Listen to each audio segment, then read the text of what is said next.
এই দেবাশিস, শুনেছিস medical wisdom বলে একটা সংস্থা আমাদের কমপ্লেক্সে হেলথ ক্যাম্প করতে আসছে? থাকবি তো? থাকবো তো ভেবেছিলাম, দেখি। দেখি না, অবশ্যই থাকিস। আমি ওদের ব্যাপারে অনেক শুনেছি, ওদের সার্ভিসটা তো নেব ভাবছি।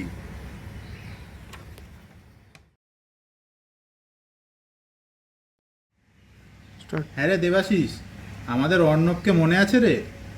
কোন অর্ণব বলতো? আরে আমাদের ভুবনডাঙ্গা স্কুলের অর্ণব।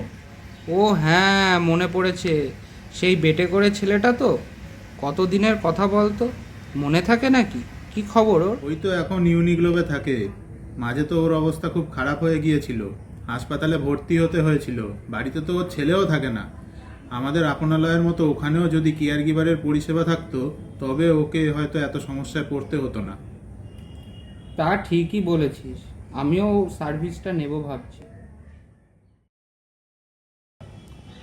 ও কাকু, আপনি এখানে? আমি তো আপনাকেই খুঁজছি। হ্যাঁ বাবা, তুমি যাও, গিয়ে কাকিমার চেক আপটা শুরু করে নাও, আমি আসছি।